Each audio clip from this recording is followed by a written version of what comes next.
Hello， 大家好，欢迎来到我们今天的 N 观点的 Watch Party 哦。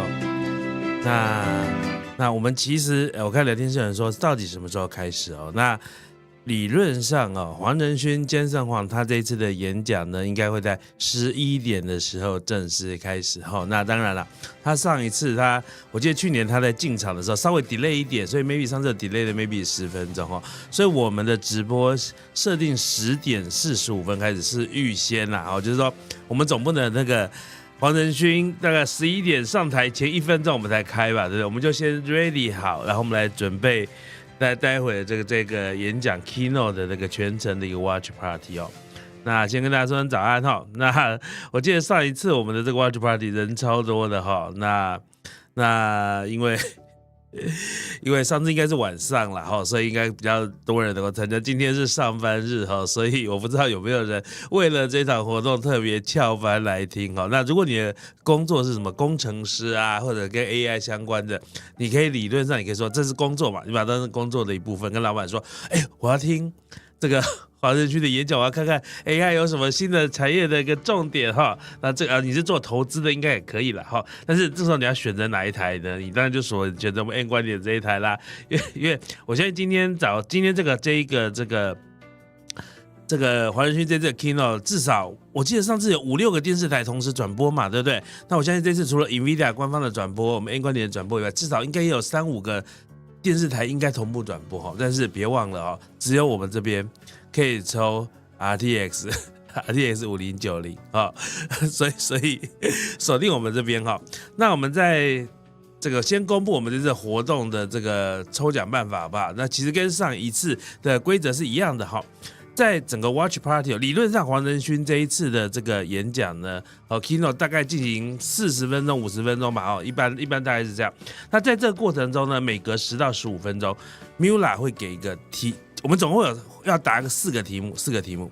那4个题目的答案全部都要答对然后的前3名可以抽这台 RTX 5090那重点是我会每过10到15分钟，我会先给你那个题目的提示那这个提示呢？去年大家有参加过嘛？大家知道。那这个提示呢，你可以去猜，你可以用提示去猜题目。你如果猜对，你就可以比别人少打几个字，对不对？所以呢，猜题也蛮重要的那所以你要全场听，然后一直听，然后去猜我会给你什么题目那整场 keynote 结束之后呢，我就会一次公布这4个题目到底是什么。这4个题目到底是什么？然后当然，这时候大家就要赶快抢答嘛，抢答。那我们这一次呢，跟上次不一样。我们上一次是用聊天室的先后顺序嘛。可是你知道聊天室有个问题是，我这边显示的先后顺序跟你那边显示的不一定一样。因为我后来发现 Google 这边的规则就是我这边显示跟你那边不一定会一样。所以呢，我们这次用 Google 的表单。我们是用一个表单，好不好？那表单在哪边呢？表单现在在资讯栏所以你现在可以赶快去开启那个表单。那开启表单呢，你就是赶快填，然后瞬间送出嘛。所以我建议你先把名字啊、email、电话都已经先输入好，免得等一下还要浪费时间。那重点是什么？我们这一次输入表单之后的结果的表单，我们也是直接公开所以我们的先后顺序就不会有疑义了你可以打开那个结果表单，如果你先输入了那你就会是正确的然后所以反正那个上面有时间戳记啦，所以每个人先后顺序我们会知道，好不好？那规则就是这个样子那所以呢如果有疑问的话，可以在聊天室问一下，但是没有疑问，我觉得规则也蛮清楚啦，反正你就是打开我们的资讯栏，然后你就点进那个作答的表单，那上面现在没有题目只有空格，只有答案的格子，所以你不知道题目是什么。那我们会在整个演讲结束的时候公布4个题目是到底哪4个，那你要4个都达到正确的答案的前3个人，我们就用个轮盘转盘然后来抽出大概就这样子有人说又要拼速度，没有机会了那我觉得是这个样子啦。原则上我们的那个出题我们的出题都会用这个，就是要不就是大家知道的一些东西，要不就是这个等一下演讲里面会讲的东西所以懂吗？哦，所以不用那个啦，不用觉得自己答不出来，好不好？就是等一下专心听，你应该可以答得出来的哈，大概就是这个样子，好吗？好。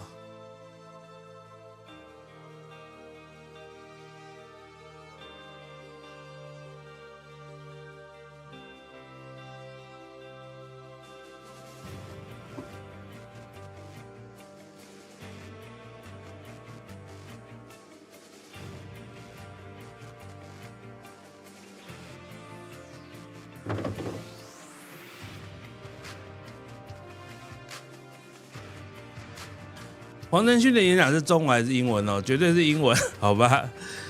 哦，他的这个，我看黄仁勋他的讲那个 Mandarin 就国语哈，我觉得他台语可能比他国语还流利一点呐，哦，所以大概是这样子的概念哦。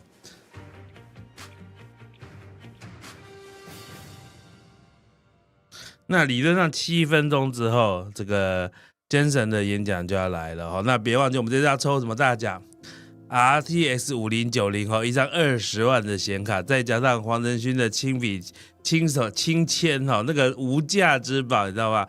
我觉得如果是我抽中哈，这一张拿去拍卖个30万应该也卖得掉吧？好了，但是我自己不能抽了哈，所以这个好礼好康就交给大家了哈。那请大家预备好哈，等一下就是要好好做好功课，好不好？好好做好功课。反正我给你的提示，聪明的人猜到的几率不会低啦，大概就这样子。有人说全部写完再送出，当然啦，你要去那个我们的抢答的网页在资讯栏里面哈，所以等一下麻烦就先到资讯栏，你先把那个抢答的网页。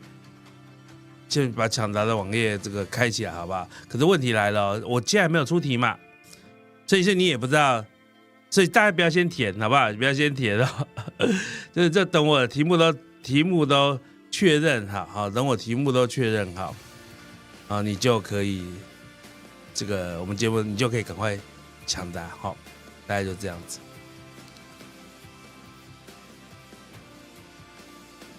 有人说。抢答会输网速，不会啊！我跟你讲，你如果题目全部都猜对，你只要按0.1秒就可以按错。可是我跟你讲，不会有人所有题目都猜对，好不好？我想我们的题目也没有简单到大家一定马上就我给你提示，你就可以猜对了哈。所以，对，所以我想你可能会猜对2个，另外2个没有猜对，就赶快改，好，看谁改得快，改得快，大概就这样子。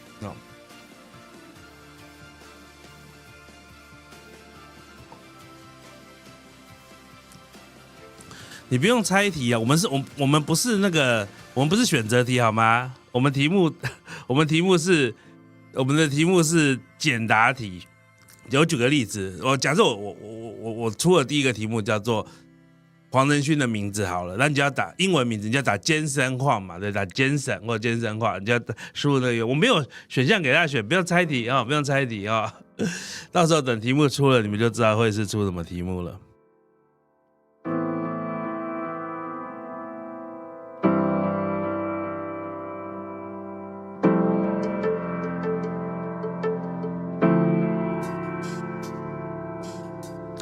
有人说美债降评，我有什么心得？我想这样讲啊，我觉得美国政府的财政状况本来在过去这10年的确就是开始变差那所以其实目的是最后3大信评最后一个降评的嘛之前标普啊，他们其实都已经先降了那我觉得。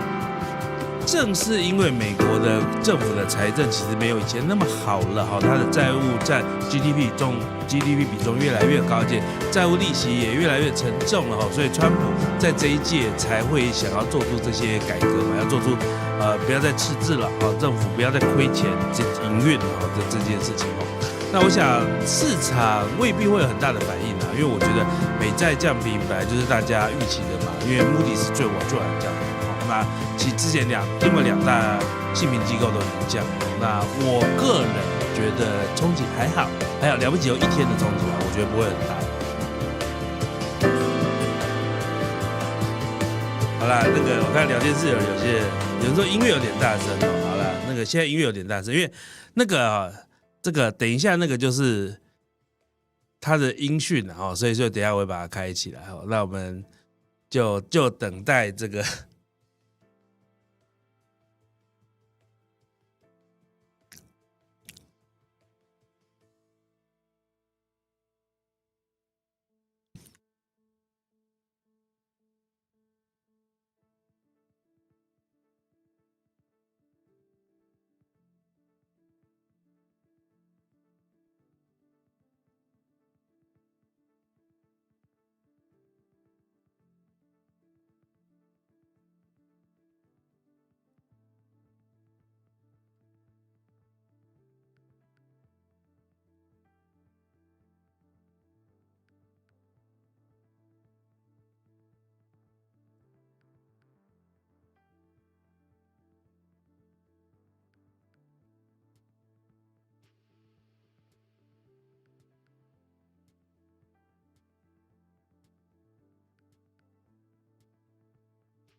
好，那其实活动应该要快开始了，现在已经11点哈。那我们最后还是再快速讲一下我们的规则哈。我们这一次的抢答的表单好在资讯栏，好结果的表单也在资讯栏，所以等一下每隔10到15分钟 ，Miula 会给出一个问题的提示，并且在整场 keynote 结束之后，我会一次公布整个4个题目到底是哪4个题目。那大家就赶快在抢答。智慧就是这样制成的。那我们开始喽。一种新型的工厂，制造 tokens， 人工智慧的基石。tokens 开拓了一个新领域，带人们步入非凡世界，孕育无限的可能。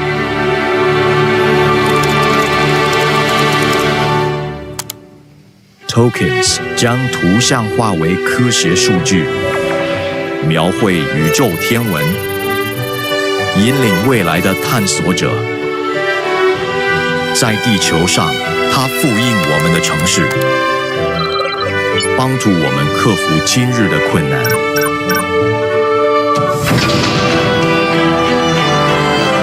Tokens 揭发物理定律，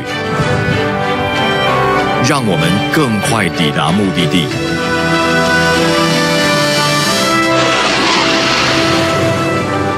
并且不断向前。Tokens 可以提前发现疾病的征兆，助我们揭开生命的奥秘。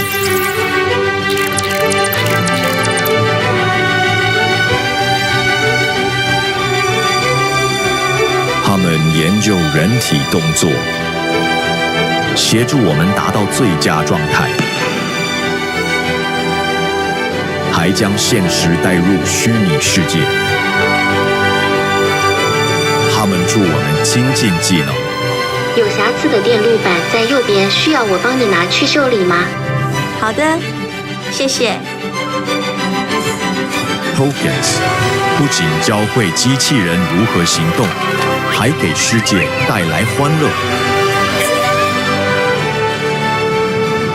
请把这些送到护理站，为我们提供助力。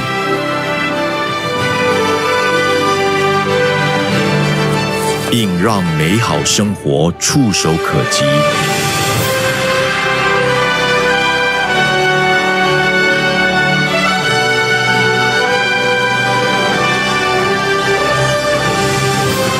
让我们携手并进，勇敢探索人类未曾想象的可能。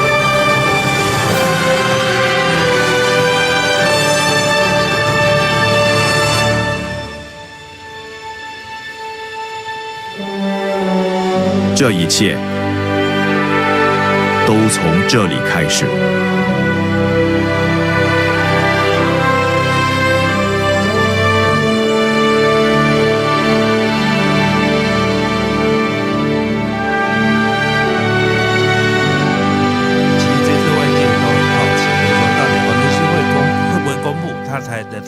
女士们、先生们，欢迎 NVIDIA 创办人暨执行长黄仁勋先生。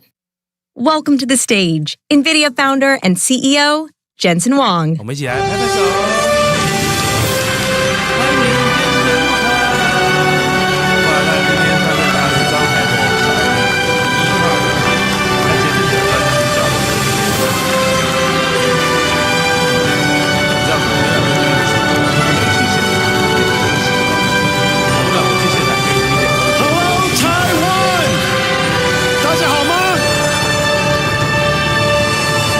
It's great to be here. My parents are also in the audience. 我爸爸妈妈来，他们在哪里？ They're up there.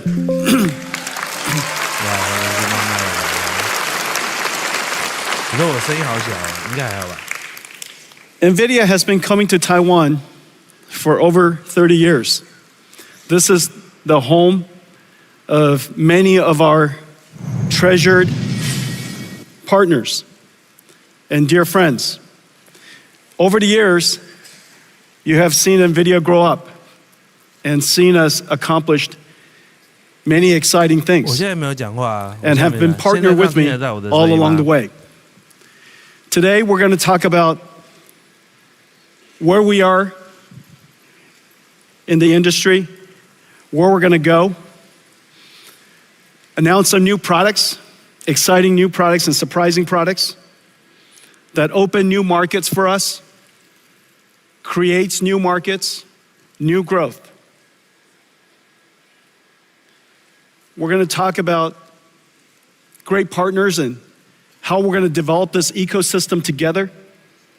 As you know, we are at the epicenter of the computer ecosystem, one of the most important industries of the world.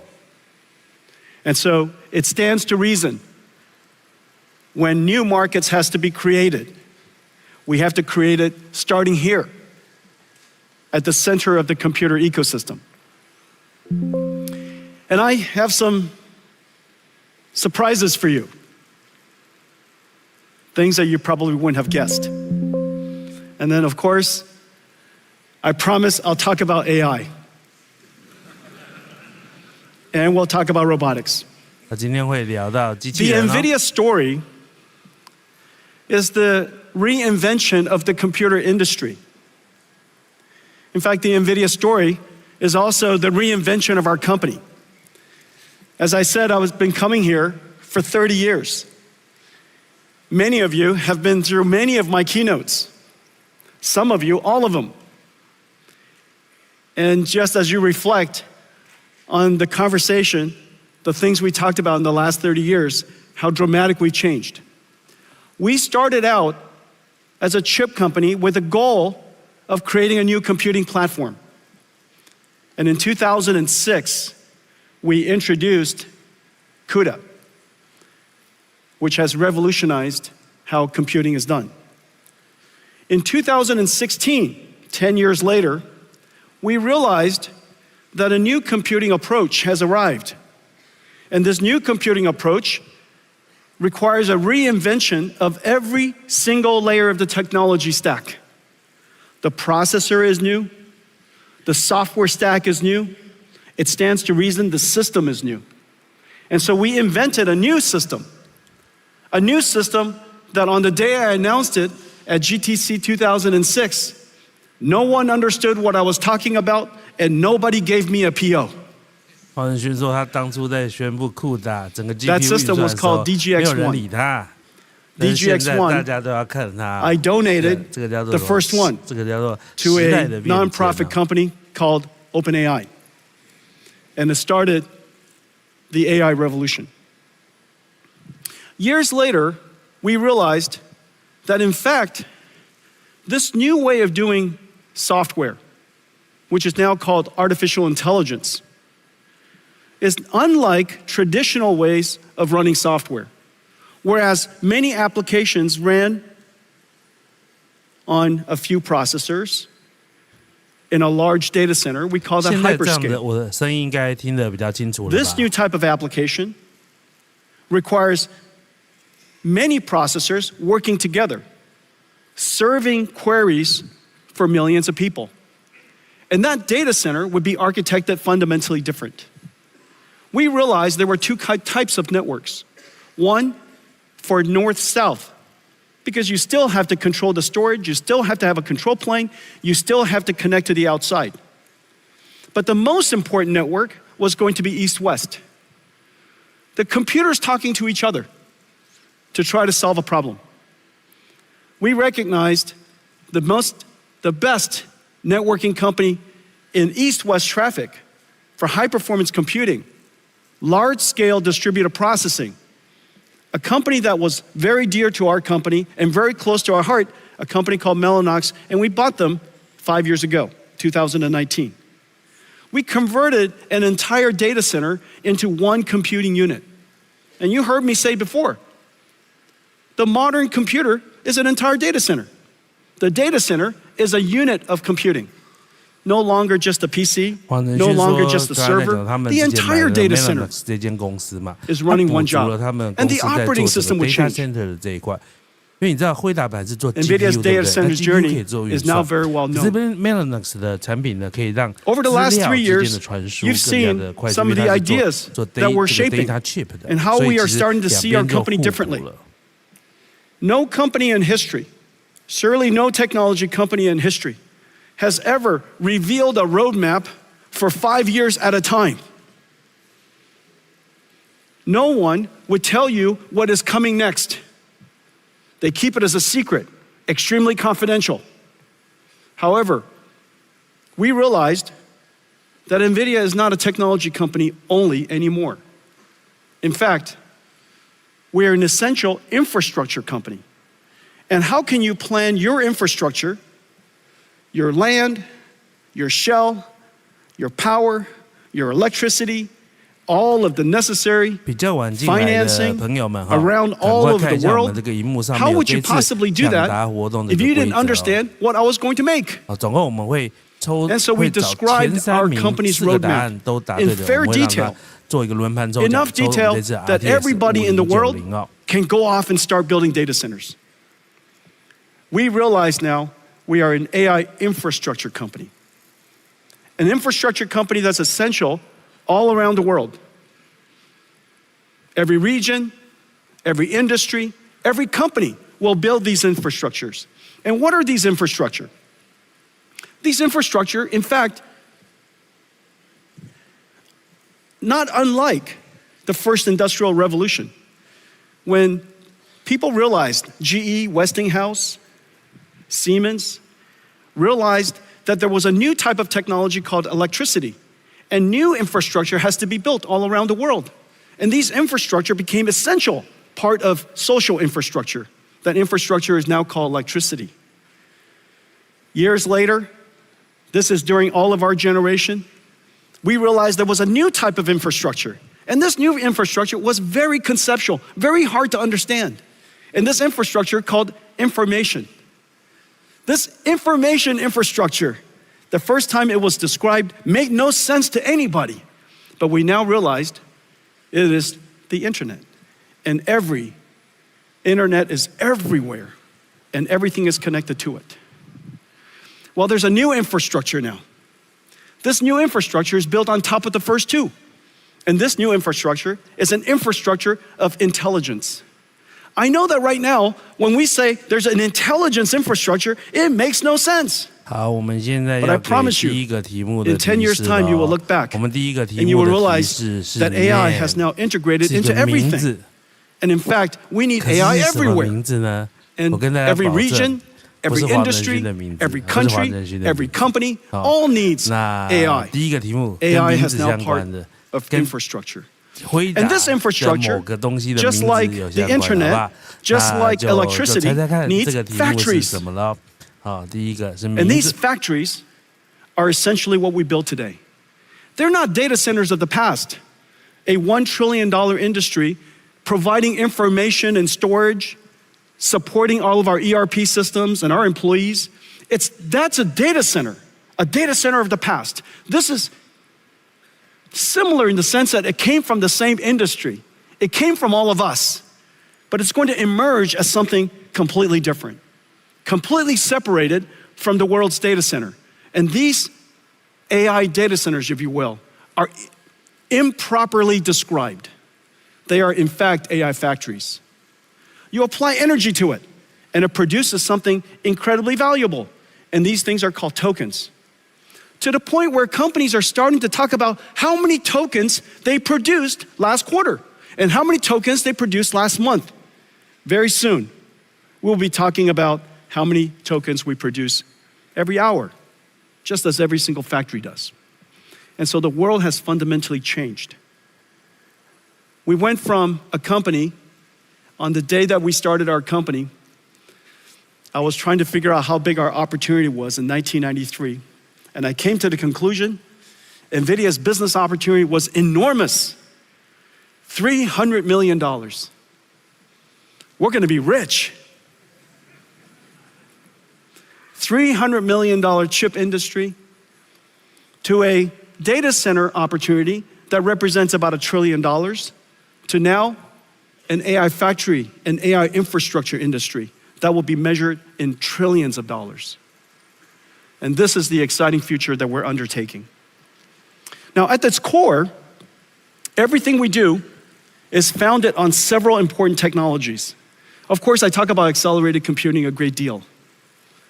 I talk about AI a great deal. What makes NVIDIA really special is the fusion of these capabilities. And very especially, the algorithms, the libraries, what we call the CUDA-X libraries. We're talking about libraries all the time. And in fact, we're the only technology company in the world that talks about libraries nonstop. And the reason for that is because libraries is at the core of everything that we do. Libraries is what started it all. And I'm going to show you a few new ones today. 黄仁勋现在在讲说这个 library 很重要嘛，那 library 呢，其实就是CUDA里面一个非常重要的一个成分因为其实 GPU 大家的运算能力都差不多，可是当你有没有一个加速的函式库的时候，影响就很大那我现在讲话的时候，我稍微调低一下背景音量所以黄仁勋说他要公布一些新的 library， 一些加速的一个函式库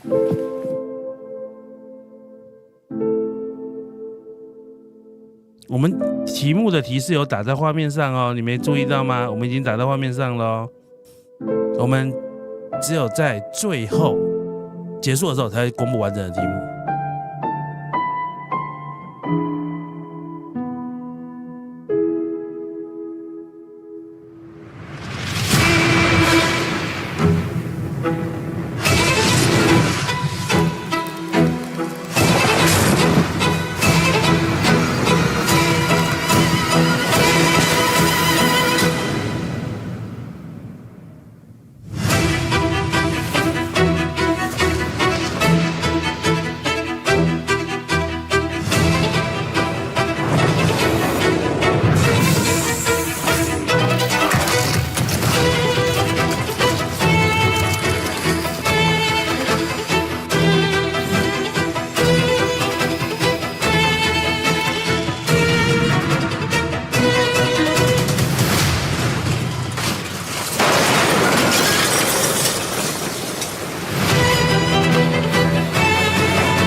那我可以讲一下，我们题目1的提示是 name 嘛，是个名字。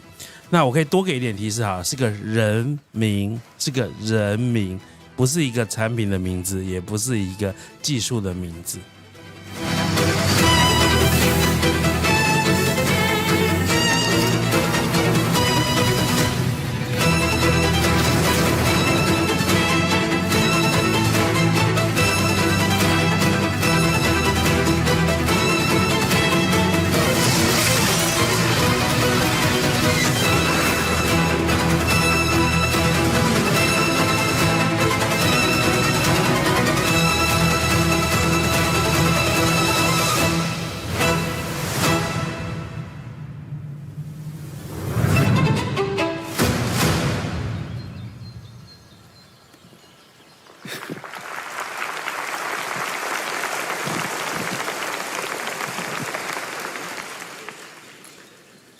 This is real-time computer graphics I'm standing in front of.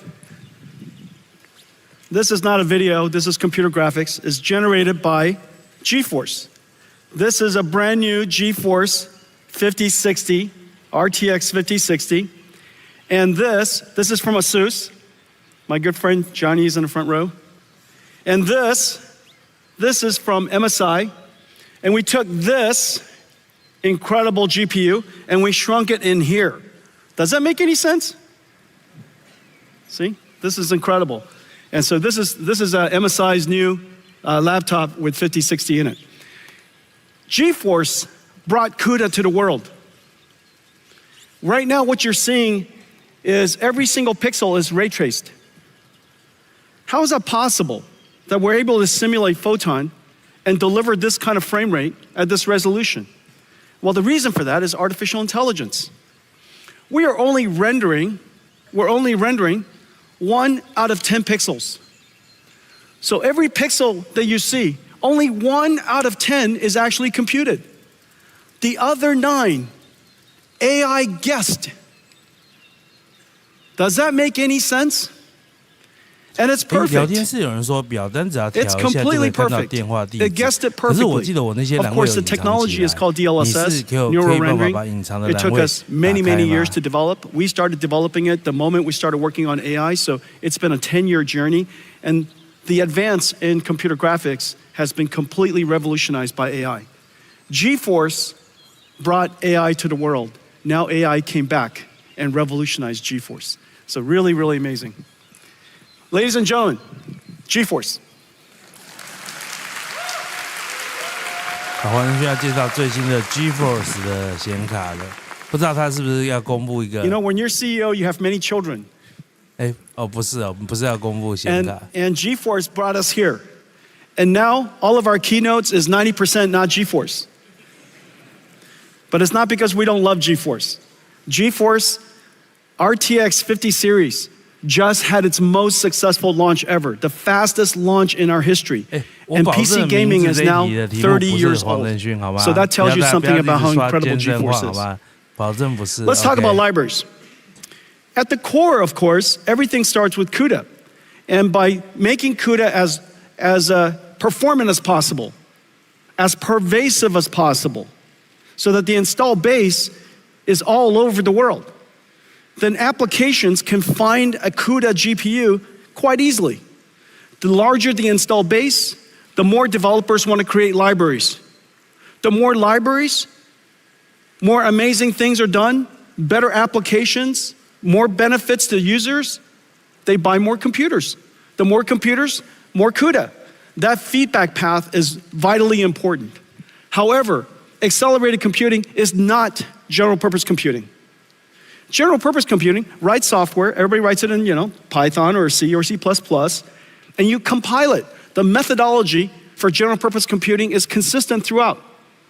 Write the application, compile the application, run it on the CPU.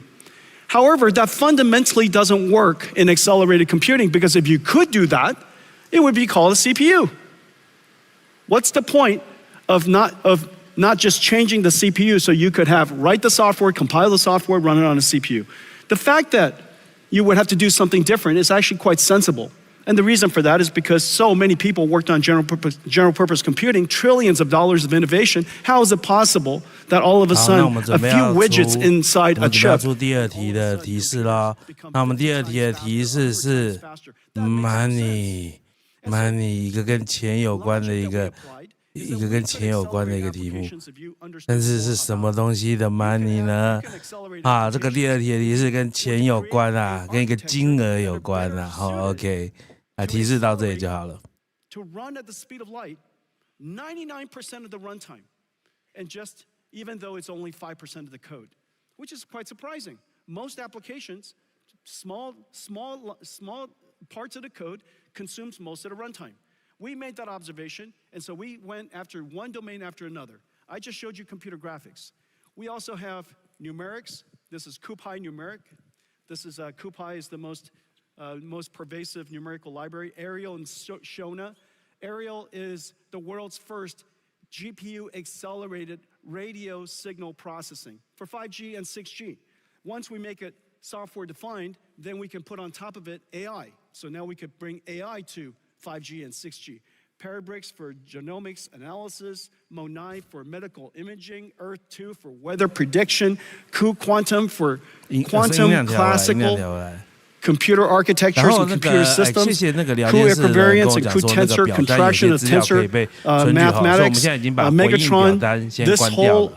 This whole column here consists of all of our deep learning and all of our libraries necessary for training as well as inference for deep learning. This revolutionized computing, and it all started with all these libraries, not just CUDA, but cuDNN. On top of cuDNN, there was Megatron, then Tensor RTLM, and then now lately, this brand new operating system for large AI factories, Dynamo. cuDF for data frames like Spark and SQL. Structured data can be accelerated as well. cuML, classical machine learning. Warp, a Pythonic framework for describing CUDA kernels, incredibly successful. cuOpt, mathematical operations, optimizations, things like traveling salesperson, the ability to optimize highly constrained, large number of variables, type of problems like supply chain optimization. This is an incredible success. I'm very excited about cuOpt, cuDSS and cuSparse for sparse structure simulators. Those are used for CAE and CAD, fluid dynamics, finite element analysis, incredibly important for EDAs and CAE industry. And then, of course, cuLitho, one of the most important libraries for computational lithography. Mask making could easily take a month. And that mask making process is cuLitho 这个函式库呢，主要就是让做那个半导体制程用的，应该跟光科这个技术有关哦。那我们也不是专业啦，不能只能讲到这边啦。我相信台积电的同学应该很知道这个cuLitho要怎么帮助他们设计一些制程。TSMC is using cuLitho quite extensively. ASML, Synopsys, excellent partners working with us in cuLitho. So the libraries themselves is what makes it possible for us, one domain of application after another domain of science, after another domain of physics, to be able to accelerate those applications. But it also opens up markets for us. We look at particular regions and particular markets and we say, that area could really be important to transform to the new way of doing computing. If general purpose computing, after all these years, has run its course, why hasn't it run its course in every single industry? So one of the most important industries, of course, is telecommunications. Just as the world's cloud data centers have now become software defined, it stands to reason that telecommunication should also be software defined. And so that's the reason why we've taken now some 6 years to refine and optimize a fully accelerated radio access network, RAN stack, that does incredible performance. For data rate per megawatt, or data rate per watt, we are now on par with the state-of-the-art ASICs. And so once we could do that, once we could achieve that level of performance and functionality, then after that we can layer on top AI. And so we have great partners here. You could see SoftBank and T-Mobile, Indosat and Vodafone are doing trials. Nokia, Samsung, Kyocera are working with us on the full stack Fujitsu and Cisco are working on the systems. And so now we have the ability to introduce the idea of AI on 5G or AI on 6G along with AI on computing. We're doing that with quantum computing. Quantum computing is still at the noisy, intermediate scale quantum called NISQ. However, there are many, many good applications we could already start to do. And so we're excited about that. We're working on a quantum classical or quantum GPU computing platform. 我看聊天是有人说谈到技术的东西都听你的苦手了。我觉得如果你不是技术出身的，你就可以理解说，现在反正黄仁勋现在讲说他们的 GPU 的运算可以运用在哪些领域，因为这些东西就是 CUDA 里面的一个很重要的层面，叫做加速函数库嘛，就说我 CUDA 有支援 quantum computing， 就有支援量子运算，一种量子运算跟 GPU 混合运算的一个架构，那代表什么？就是代表说。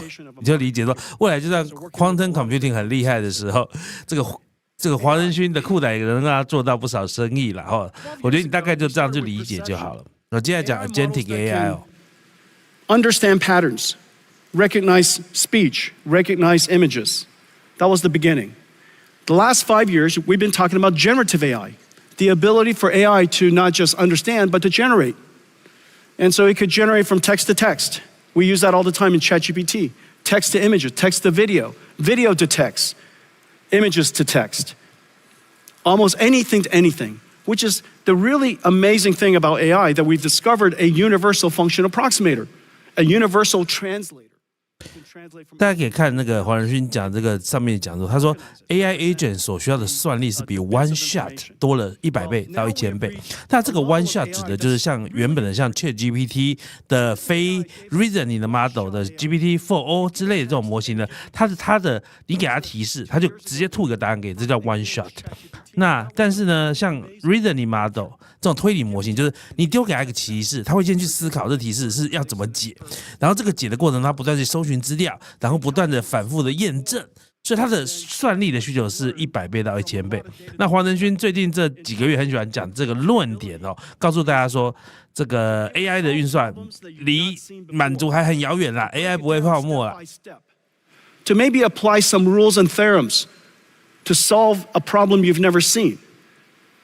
To be able to simulate multiple options and weigh its benefits. Some of the technology you might have heard about, chain of thought, breaking it down step by step, tree of thought, coming up a whole bunch of paths. All of these technologies are leading the ability for AI to be able to reason. Now, the amazing thing is, once you have the ability to reason, and you have the ability to perceive, that is, let's say, multimodal read PDFs, you could do search, you can use tools, you have now agentic AI. This agentic AI just does something that I've just described all of us do. We're given a goal, we break it down step by step, we reason about what to do, what's the best way to do it, we consider its consequences, and then we start executing the plan. The plan might include doing some research, might include doing some work, using some tools. It might include reaching out to another AI agent to collaborate with it. Agentic AI is basically understand, think, and act. Well, understand, think, and act is the robotics loop. Agentic AI is basically a robot in a digital form. These are going to be really important in the coming years. We're seeing enormous progress in this area. The next wave, beyond that, is physical AI. AI that understands the world. They understand things like inertia, friction, cause and effect. That if I roll a ball and it goes under a car, depending on the speed of the ball, it probably went to the other side of the car, but the ball did not disappear. Object permanence. You might be able to reason that if there's a table in front of you and you have to go to the other side, the best way to do it is not to go right through it. The best way is maybe go around it or underneath it.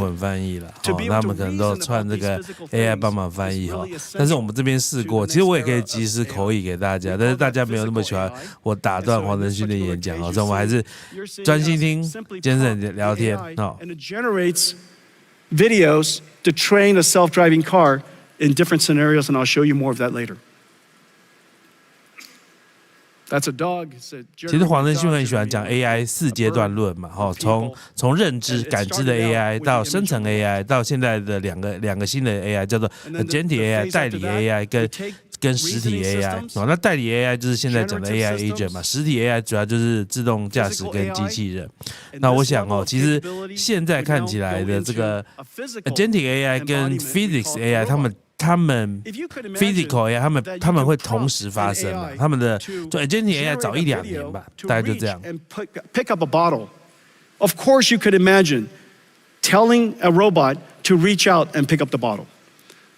The AI capability today has the ability to do those things. Well, the computer that's where we're going in the near future. The computer that we're building to make this possible has properties that are very different than the previous. The revolutionary computer called Hopper came into the world about 3 years ago, and it revolutionized AI as we know it. It became probably the most popular, most well-known computer in the world. In the last several years, we've been working on a new computer to make it possible for us to do inference time scaling, or basically thinking incredibly fast. Because when you think, you're generating a lot of tokens in your head, if you will. You're generating a lot of thoughts, and you iterate in your brain before you produce the answer. So what used to be one-shot AI is now going to be thinking AI, reasoning AI, inference time scaling AI. And that's going to take a lot more computation. And so we created a new system called Grace Blackwell. Grace Blackwell does several things. It has the ability to scale up. 介绍他们最新的这个 Grace Blackwell 的 NVL72 的这个 AI 伺服器哈，它那个一整个机柜里面有72个 GPU 哈。那这个东西我们之前跟大家讲过，在 Hopper 时代的 NVL72 跟这个 Blackwell 的时代的 NVL72 不太一样哈。未来这个 NVL72 就会直接用它里面有几颗 GPU 的代来命名哦。Grace Blackwell does. Grace Blackwell broke just about everything. And all of you in the audience, many of you are partnering with us to build Grace Blackwell systems. I'm so happy to say that we're in full production, but we can also say it was incredibly challenging. Although the Blackwell systems based on HGX has been in full production since the end of last year and has been available since February, we are now just putting online all the Grace Blackwell systems. They're coming online all over the place every single day. It's available in CoreWeave now for several weeks. It's already being used by many CSPs. And now you're starting to see it coming up from everywhere. Everybody's starting to tweet out that Grace Blackwell is in full production. In Q3 of this year, just as I promised, every single year, we will increase the performance of our platform every single year like rhythm. And this year, in Q3, we'll upgrade to Grace Blackwell GB300. The GB300 will increase the same architecture, same physical footprint, same electrical and mechanicals, but the chips inside have been upgraded. It has upgraded with a new Blackwell chip. It's now 1.5 times more inference performance, has 1.5 times more HBM memory, and it has 2 times more networking. And so the overall system performance is higher. Well, let's take a look at what's inside Grace Blackwell. 黄仁勋在介绍他们的那个 Blackwell 最新的这个 GB300 哈，那 GB300 比起他们之前的 GB200 呢，最大的差别就是它的记忆体变多了。好，那你知道记忆体越多，你就越不需要交换资料嘛，所以其实你对于这个运算的这个速度就会更快，而且 GB300 的频宽哦也比原本 GB200 再更高一点哦，所以我相信在今年下半年 GB300 应该就是这个黄仁勋这个出 NVIDIA 出货的主要的商品。Into the same systems and same chassis. And so this is the Grace Blackwell GB300 system. It's 1.5 times more inference performance. The training performance is about the same, but the inference performance is 1.5 times more. Now this particular system here is 40 petaflops, which is approximately the performance of the Sierra supercomputer in 2018. The Sierra supercomputer has 18,000 GPUs, Volta GPUs. This one node here replaces that entire supercomputer. 4,000 times increase in performance in 6 years. That is extreme Moore's law. Remember, I've said before that AI, NVIDIA has been scaling computing by about 1 million times every 10 years. And we're still on that track. But the way to do that is not just to make the chips faster. There's only a limit to how fast you can make chips and how big you can make chips. In the case of Blackwell, we even connected 2 chips together to make it possible. TSMC worked with us to invent a new CoWoS process called CoWoS-L that made it possible for us to create these giant chips. But still, we want chips way bigger than that. And so we had to create what is called NVLink. This is the world's fastest switch.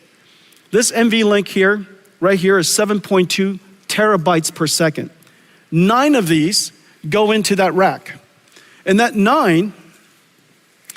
those 9 switches are connected by this miracle. This is quite heavy. That's because I'm quite strong.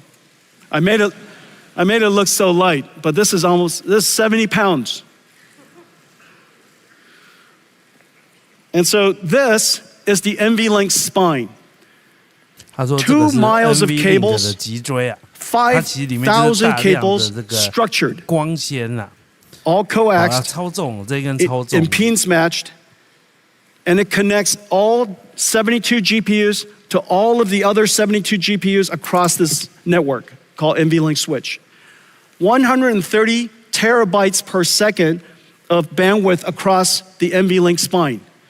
So just put in perspective, the peak traffic of the entire internet, is 900 terabits per second. Divide that by 8. This moves more traffic than the entire internet. 1 NVLink spine across this 9 of these NVLink switches, so that every single GPU can talk to every other GPU at exactly the same time. This is the miracle of GB200. And because there's a limit to how far you can drive SerDes, this is as far as any SerDes has ever driven. From chip, this goes chip to the switch, out to the spine, to any other switch, any other chip, all electrical. And so that limit caused us to put everything in one rack. And that one rack is 120 kilowatts, which is the reason why everything has to be liquid cooled. We now have the ability to disaggregate the GPUs out of one motherboard, essentially, across an entire rack. And so that entire rack is one motherboard. That's the miracle. Completely disaggregated, and now the GPU performance is incredible, the amount of memory is incredible, the networking bandwidth is incredible, and now we can really scale these out. Once we scale it up, then we can scale it out into large systems. And notice almost everything NVIDIA builds are gigantic. And the reason for that is because we're not building data centers and servers, we're building AI factories. This is CoreWeave, this is Oracle Cloud. The power density of each rack is so great, they have to put them further apart so that the power density could be distributed. But really, in the end, we're not building data centers, we're building AI factories. And this is the XAI, Colossus factory. This is Stargate, 4 million square feet, 4 million square feet, 1 gigawatt. And so just think about this factory here. This 1 gigawatt factory is probably. 其实每次看到国外这些资料中心，我就有个感叹，你知道台湾的资料中心都要盖很高层楼吗？但国外因为他们真的是像美国，真的是土地很多，所以他们这种资料中心，他们可能都是盖个3层楼、4层楼就好了。可是如果是同样的土地在台湾，可能会那个房子会盖个20层楼，可能都会有哈。所以这个真的是每个地方真的是不太一样。You know the answer. The more you The more you buy, The more you buy, the more you save， 对不对？大家都知道这句话。Say it with me. The more you buy, the more you make. 啊，新的。That's what factories do. 聊天室有人问抽奖题目开始了吗？我们现在到我们在直播的期间 ，Watch Party 期间，我们只会给提示哦。我们在 Watch Party 结束的时候，才会把4个题目全部出来。答题的地方呢是在我们的这个资讯栏，资讯栏有那个答题的连结哦，建议大家先开好哦。The amazing work that's being done in all of our partners and all of the companies here in the audience in Taiwan, and so we made you a movie. I made you a movie. Take a look. 要讲台湾了，要讲台湾了。Blackwell is an engineering marvel. It begins as a blank silicon wafer at TSMC. Hundreds of chip processing and ultraviolet lithography steps build up each of the 200 billion transistors, layer by layer on a 12-inch wafer. The wafer is scribed into individual Blackwell die, tested and sorted, separating the good dies to move forward. The chip-on-wafer on substrate process, done at TSMC, SPIL, and Amkor, attaches 32 Blackwell dies and 128 HBM stacks on a custom silicon interposer wafer. Metal interconnect traces are etched directly into it, connecting Blackwell GPUs and HBM stacks into each system and package unit, locking everything into place. Then the assembly is baked, molded, and cured, creating the Blackwell B200 superchip. At KYEC, each Blackwell is stress tested in ovens at 125 degrees Celsius and pushed to its limits for several hours. Back at Foxconn, robots work around the clock to pick and place over 10,000 components onto the Grace Blackwell PCB. Meanwhile, additional components are being prepared at factories across the globe. Custom liquid cooling copper blocks from Cooler Master, AVC, Auras, and Delta keep the chips at optimal temperatures. At another Foxconn facility, ConnectX-7 SuperNICs are built to enable scale-out communications, and Bluefield 3 DPUs to offload and accelerate networking, storage, and security tasks. All these parts converge to be carefully integrated into GB200 compute trays. 有被提到的名字，公司应该都很开心，像 Cooler Master， 这个叫做 Compute NVLink is the breakthrough high-speed link that NVIDIA invented to connect multiple GPUs and scale up into a massive virtual GPU. The NVLink switch tray is constructed with NVLink switch chips, providing 14.4 terabytes per second of all-to-all bandwidth. NVLink spines form a custom blind-mated backplane, integrating 5,000 copper cables to deliver 130 terabytes per second of all-to-all bandwidth. This connects all 72 Blackwells or 144 GPU dies into one giant GPU. From around the world, parts arrive.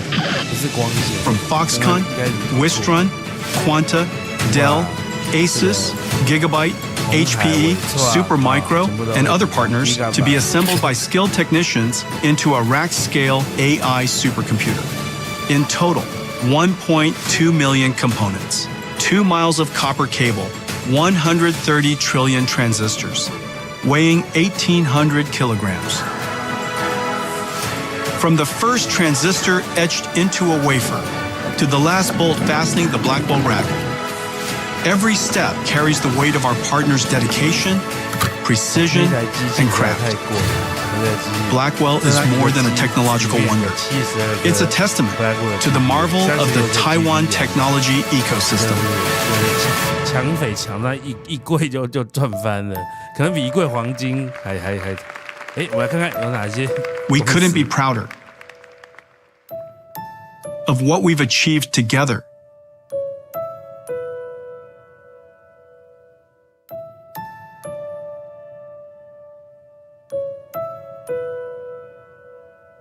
Thank you, Taiwan.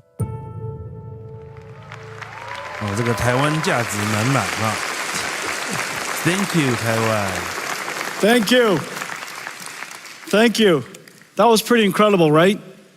But that was you. That was you. Thank you.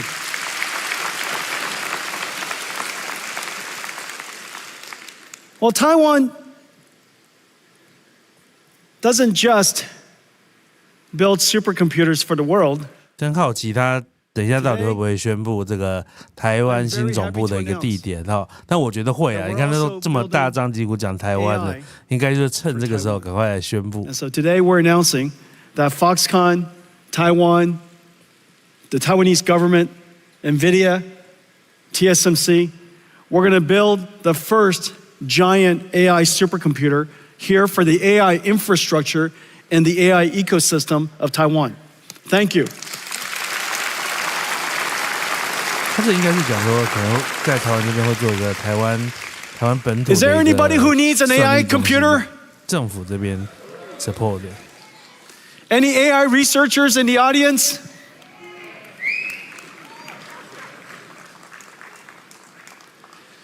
Every single student, every researcher, every scientist, every startup, every large established company, TSMC themselves does enormous amounts of AI and scientific research already. And so Foxconn does an enormous amount of work in robotics. I know that there are many other companies in the audience, I'm going to mention you in just a second, that are doing robotics research and AI research. And so having a world-class AI infrastructure here in Taiwan is really important. All of that is so that we could build a very large chip. And NVLink and Blackwell, this generation, made it possible for us to create these incredible systems. Here's one from Pegatron and QCT and Wistron and WeWin. This is from Foxconn and Gigabyte and ASUS. And you can see the front and the back of it. And its entire goal is to take these Blackwell chips that are, you could see how big they are, and turn it into one massive chip. Now, the ability to do that, of course, was made possible by NVLink. But it understates the complexity of the system architecture, the rich software ecosystem that connects it all together, the entire ecosystem of 150 companies that came together to build this. This architecture and the entire ecosystem in technology, in software, in industry has been the work of 3 years. This is a massive industrial investment. And now, we would like to make it possible for anybody who wants to build data centers. It could be a whole bunch of NVIDIA GB200s or 300s and accelerated computing systems from NVIDIA. It could be somebody else. And so today, we're announcing something very special. We're announcing NVIDIA NVLink Fusion. NVLink Fusion is so that you can build semi-custom AI infrastructure. Not just semi-custom chips, because those are the good old days. You want to build AI infrastructure, and everybody's AI infrastructure could be a little different. Some of you could have a lot more CPUs, and some of it could have a lot more NVIDIA GPUs, and some of it could be somebody's semi-custom ASICs. And those systems are so insanely hard to build. And they're all missing this one incredible ingredient. This incredible ingredient called NVLink. NVLink so that you could scale up these semi-custom systems. 黄仁勋这次发布，这样讲的应该是一个全新的东西，叫 NVLink Fusion. NVLink Fusion kind of works like this. This is the NVIDIA platform, 100% NVIDIA. You got NVIDIA CPU, NVIDIA GPU, the NVLink switches, the networking from NVIDIA called Spectrum X or InfiniBand, NICs, network interconnects, switches, and all of the entire system, the entire infrastructure built end to end. Now, of course, you can mix and match it if you like. And we now today make it possible for you to mix and match it even at the compute level. This would be what you would do using your custom ASIC. And we have great partners I'll announce in a second who are working with us to integrate your special TPU or your special ASIC, your special 黄仁勋他现在说这个 NVLink Fusion 就可以把辉达的 GPU 跟其他的这 ASIC 晶片这个串在一起来协同运算。那我想这应该是非常大的一个突破，我想这应该会今天的头条了哈。这个对于很多公司来讲它就可以同时说，我可能有一些特殊的 ASIC， 然后本来跟辉达的 GPU 不互通哈，但是呢未来可以互通了。我想这个应该是今天听到目前为止一个最大的一个新闻哈，我想会进科技版面的头条。And it fits into this ecosystem of an AI supercomputer that I've shown you. Now maybe what you would like is you would like to use your own CPU. You've been building your own CPU for some time, and maybe your CPU has built a very large ecosystem, and you would like to integrate NVIDIA into your ecosystem. And now we make it possible for you to do that. You could do that by building your custom CPU. We provide you with our NVLink chip-to-chip interface into your ASIC. We connect it with NVLink chiplets, and now it connects and directly abuts into the Blackwell chips and our next generation Rubin chips. And again, it fits right into this ecosystem. This incredible body of work now becomes flexible and open for everybody to integrate into. And so your AI infrastructure could have some NVIDIA, a lot of yours. A lot of yours, and a lot of CPUs, a lot of ASICs, maybe a lot of NVIDIA GPUs as well. And so in any case, you have the benefit of using the NVLink infrastructure and the NVLink ecosystem, and it's connected perfectly to Spectrum X. And all of that, is industrial strength and has the benefit of an enormous ecosystem of industrial partners who have already made it possible. So this is the NVLink Fusion.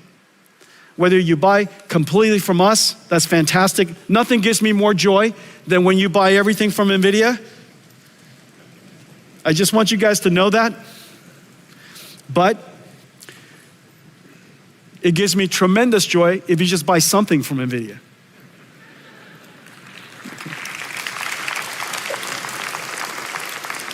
And so we have some great partners. We have some great partners, L-Chip, Astera Labs, Marvell, and one of our great partners, MediaTek, are going to be partnering with us to work with ASIC or semi-custom customers. 哇，联发科被大大的点名了哈，联发科这次被大点名了。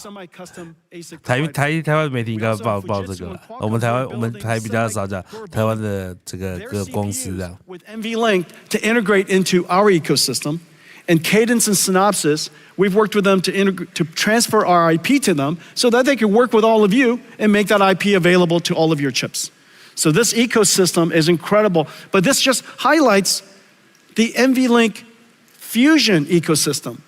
Once you work with them, you instantly get integrated into the entire. 其实我觉得辉达这个策略很聪明NVLink Fusion 我觉得辉达也知道说 ASIC 对于这个 GPU 未来也是蛮大的挑战，特别是未来的算力需求都是在推论为主所以我想他推这个架构会让大家更愿意接受，在现在多买点 GPU， 反正未来这个 GPU 如果我自己有很厉害的 ASIC 也可以共同协作，而且更重要的是，如果大家的连线都是透过 NVLink Fusion 的架构来做的话，那辉达还是掌控了整个最关键的流量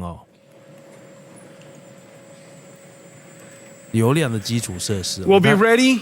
We'll be available shortly, probably in a few weeks. 超级小型的 We have tremendous partners working with us. Dell, HPI, ASUS, MSI, Gigabyte, Lenovo. Incredible partners working with us.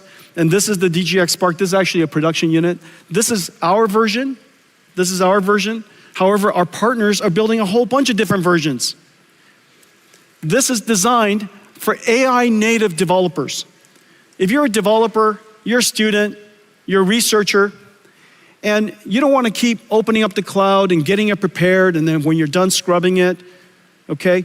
But you would just like to have basically your own AI cloud sitting right next to you, and it's always on, always waiting for you. It allows you to do your prototyping, early development. And this is what's amazing. This is DGX Spark. It's 1 petaflops and 128 gigabytes. In 2016,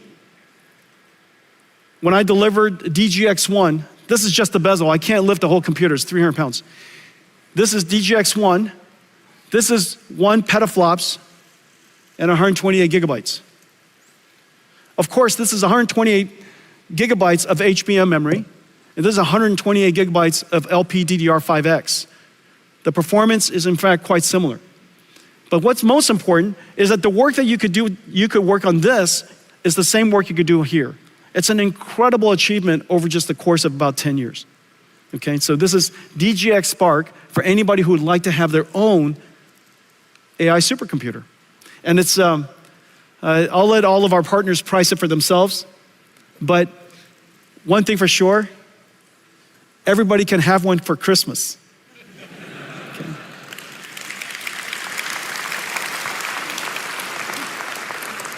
Okay, I've got another computer I want to show you.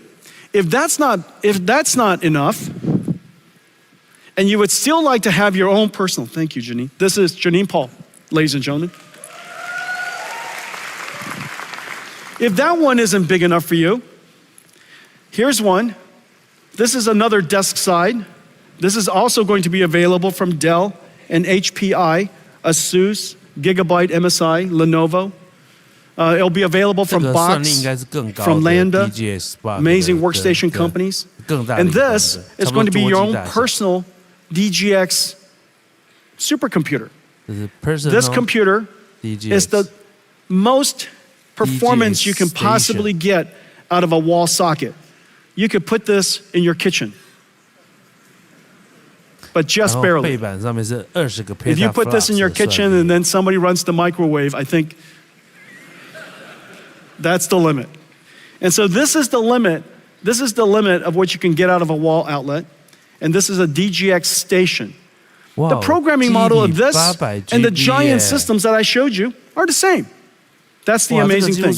One architecture, and this has the ability, enough capacity and performance to run a 1 trillion parameter AI model. Remember, Llama is Llama 70B. A 1 trillion parameter model is going to run wonderfully on this machine.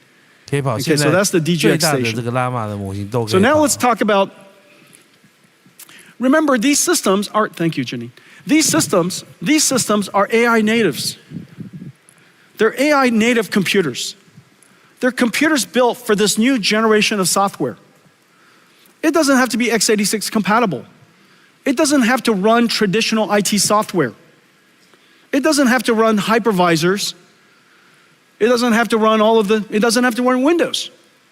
These computers are designed for the modern AI native applications. Of course, these AI applications could be APIs that can be called upon by the traditional and the classical applications. But in order for us to bring AI into a new world, and this new world is enterprise IT, we have to go back to our roots and we have to reinvent computing and bring AI into traditional enterprise computing. Now, enterprise computing, as we know, is really 3 layers. It's not just the computing layer. It's compute, storage, and networking. It's always compute, storage, and networking. And just as AI has changed everything, it stands to reason that AI must have changed compute, storage, and networking for enterprise IT as well. Well, that lower layer has to be completely reinvented, and we're in the process of doing that. I'm going to show you some new products that unlocks enterprise IT for us. It has to work with the traditional IT industry, and it has to add a new capability. And the new capability for enterprise is Agentic AI. Basically, digital marketing campaign manager, a digital researcher, a digital software engineer, digital customer service, digital chip designer, digital supply chain manager, digital versions, AI versions of all of the work that we used to do. And as I mentioned earlier, Agentic AI has the ability to reason. use tools, work with other AIs. So in a lot of ways, these are digital workers. They're digital employees. The world has a shortage of labor. We have a shortage of workers. By 2030, by about 30 to 50 million shortage. It's actually limiting the world's ability to grow. And so now we have these digital agents that can work with us. 100% of NVIDIA software engineers now have digital agents working with them so that they can help them, assist them in developing better code and more productively. And so in the future, you're going to have this layer, that's our vision. You're going to have a layer of agentic AIs, AI agents. And so what's going to happen to the world? What's going to happen to enterprise? Whereas we have HR for human workers, we're going to have IT becoming the HR of digital workers. And so we have to create the necessary tools for today's IT industry, today's IT workers, to be able to manage, improve, evaluate a whole family of AI agents that are working inside their company. And so that's the vision of what we want to build. But first, we have to reinvent computing. Remember what I said. Enterprise IT works on x86. It runs traditional software, such as hypervisors from VMware or IBM Red Hat or Nutanix. It runs a whole bunch of classical applications. And we need to have computers that do the same thing while it adds this new capability, called Agent AI. And so let's take a look at that.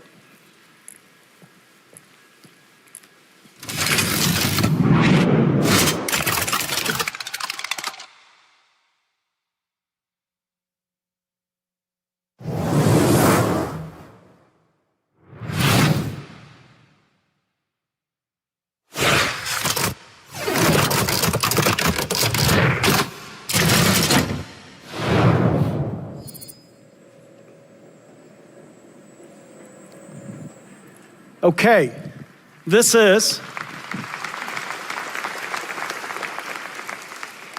the brand new RTX Pro Enterprise and Omniverse server. This server can run everything. 这是黄仁勋比较少介绍，这是他们的那个 Professional Visual 的 Visualization 的事业的，这个叫做以前是所谓的绘图型的工作站，然后所以以前像一些什么动画公司啊、游戏公司啊，他们要做一些绘图、数位绘图的工作，就会买这种 RTX 的伺服器哈。那它其实也可以用来 AI 算 AI 了哈，但是当然它算 AI 有点像是那个。帮忙算的，因为它实际上算 AI， 但不会比 AI 专用的 GPU 好用哈。但是这种机体也算是蛮全能的哈。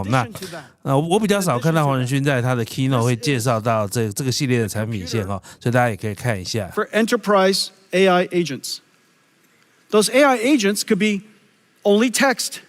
Those AI agents could also be computer graphics.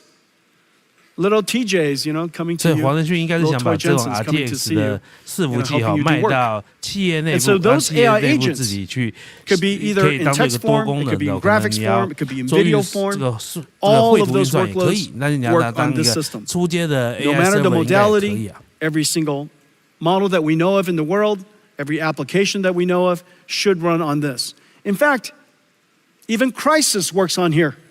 Okay, so anybody who's a GeForce gamer? There are no GeForce gamer in the room. 他说，其实就算 Crysis 游戏也可以在上面玩啦。我觉得这里面有一个很重要的重点，其实是因为 DGX 这种 AI 伺服器是不能玩游戏的，因为它没有 video output。可这种 RTX 的这种专业的 Pro 的显卡，其实是可以当游戏卡用的，当绘图卡、游戏卡用的。但是它也可以算 AI。It's a new category of chips. It's a switch first, networking chip second. It's also the most advanced networking chip in the world. This is now in volume production, CX8. In the CX8, you plug in the GPUs. The CX8s are in the back. PCI Express connected here. CX8 communicates between them. And the networking bandwidth is incredibly high at 800 gigabits per second. And this is the transceiver that plugs into here. So each one of these GPUs have their own networking interface. All of the GPUs are now communicating to all of the other GPUs on east-west traffic. Incredible performance. Now, the surprising part is this, how incredible it is. So this is RTX Pro. This is the performance, and I showed you guys at GTC how to think about performance in the world of AI factories. 有人说谁用这个玩游戏？我跟你讲了，如果你是学生，然后你们那个实验室为了算 AI 或画图买一台这个机器，那个你觉得学生不会拿这台机器来玩游戏吗？一定会啊！我们当年在实验室都是随便拿那个，我都拿我们那个当时实验室的工作站来玩骂的。And so you need those AI models. You need the performance per user to be very high. So the tokens per second per user has to be high. And this is the problem with factories. Factories either like to have high throughput or low latency, but it doesn't like to have both. And so the challenge is how to create an operating system that allows us to have high throughput, the y-axis, while having very low latency, which is the y-axis. 那我觉得Dynamo 这是一个很重要，所以他接下来应该会来讲这个东西。Chart tells you something about the overall performance of the computer, of the overall computers of the factory. Look at all of those different colors. It represents the different ways you have to configure all of our GPUs to achieve the performance. Sometimes you need pipeline parallelism. Sometimes you want expert parallelism. Sometimes you want a batch. Sometimes you want to do speculative decoding. Sometimes you don't. And so all of those different types of algorithms have to be applied separately and differently depending on the workload. And the Pareto, the outside area, the overall area of that curve represent the capability of your factory, okay? And so notice something. Hopper is this is the most famous computer in the world, Hopper H100, the HGX, $225,000. Hopper is down there. And the Blackwell server you just saw, the enterprise server, is 1.7 times its performance. But this is amazing. This is Llama 70B. This is DeepSeek R1. DeepSeek R1 is 4 times. Now the reason for that, of course, the DeepSeek R1 has been optimized, and DeepSeek R1 is genuinely a gift to the world's AI industry. The amount of computer science breakthrough is really quite significant and has really opened up a lot of great research for researchers in the United States and around the world. Everywhere I go, DeepSeek R1 has made a real impact in how people think about AI and how think about inference and how to think about reasoning AIs. They've made a great contribution to the industry and to the world. And so this is DeepSeek R1. The performance is 4 times the state-of-the-art H100. That kind of puts it in perspective, okay? And so if you're building enterprise AI, we now have a great server for you. We now have a great system for you. It's a computer you could run anything on. It's a computer that has incredible performance. And it, whether it's x86 or AI, all of it runs. Okay, our RTX Pro server is in volume production across all of our partners in the industry. This is likely the largest go-to market of any system we have ever taken to market. So thank you very much.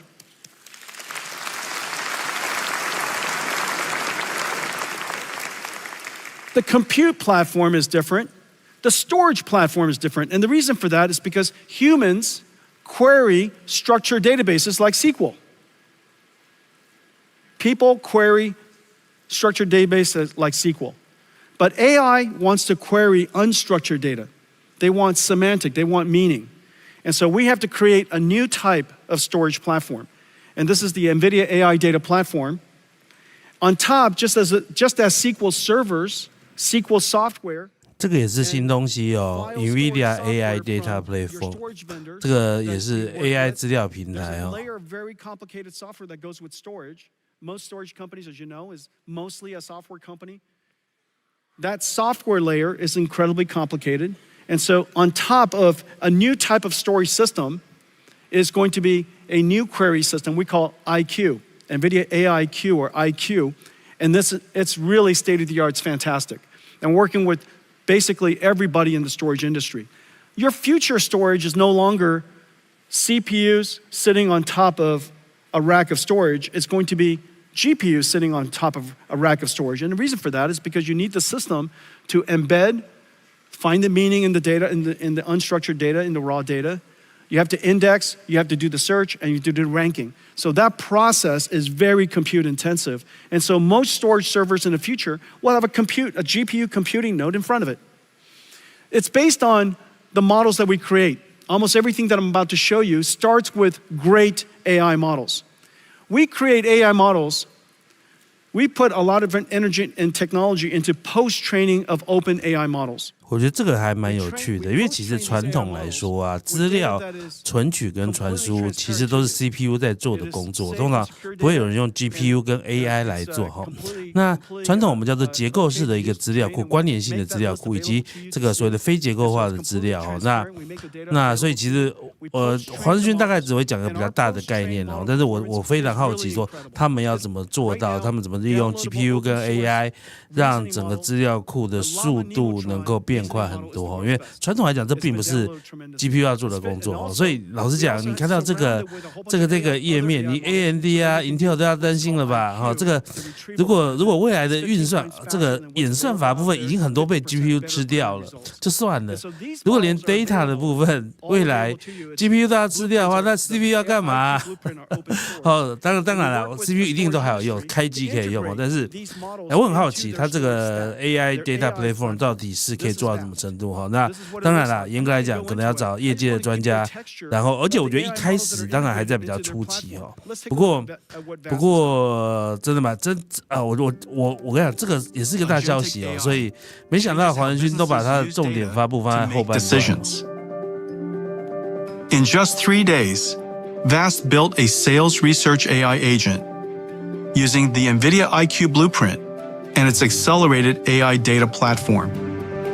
Using NeMo Retriever, the platform continuously extracts, embeds, and indexes data for fast semantic search.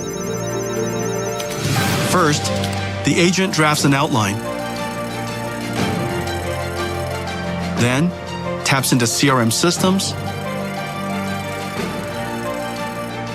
multimodal knowledge bases, and internal tools. Finally, it uses Llama Nematron to turn that outline into a step-by-step sales plan. Sales planning that took days now starts with an AI prompt and ends with a plan in minutes. With VAST's accelerated AI data platform, organizations can create specialized agents for every employee.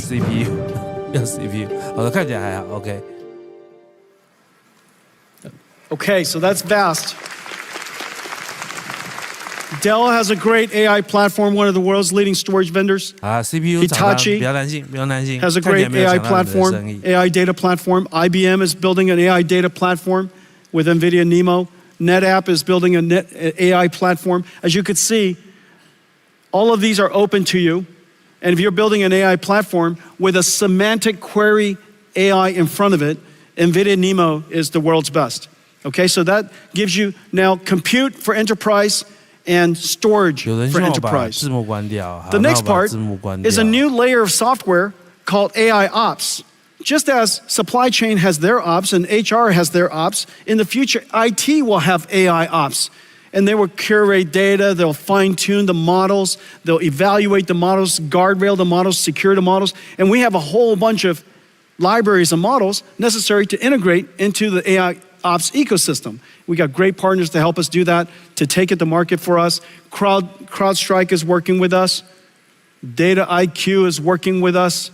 Data Robots is working with us. You can see these are all AI operations creating fine-tuning models and deploying models for agentic AI in enterprise.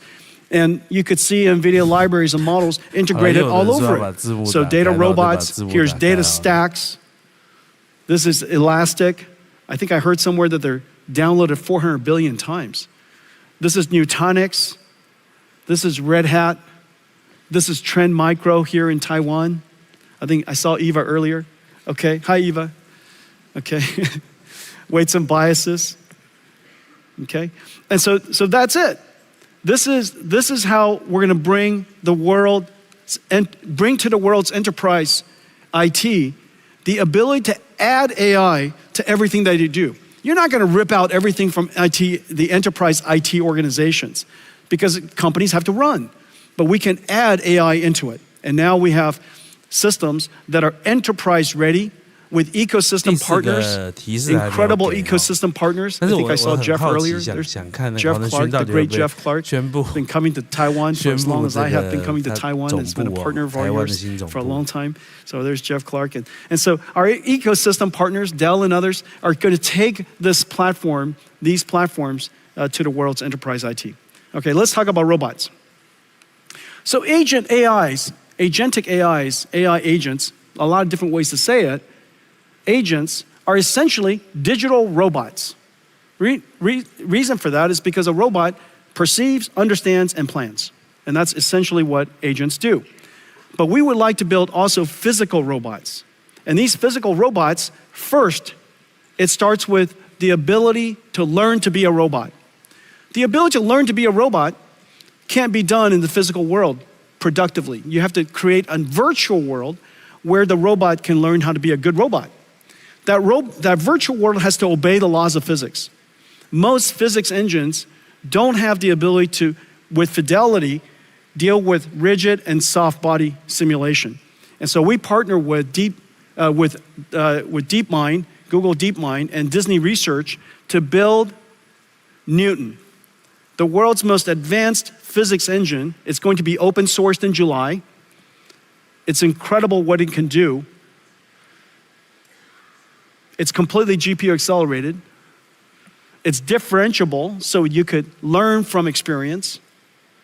It is incredibly high fidelity. It's super real time. And so we could use that Newton engine, and it's integrated into Mujoko. It's integrated into NVIDIA's Isaac Sim. So irrespective of the simulation environment and framework you use. And so with that, we can bring these robots to life.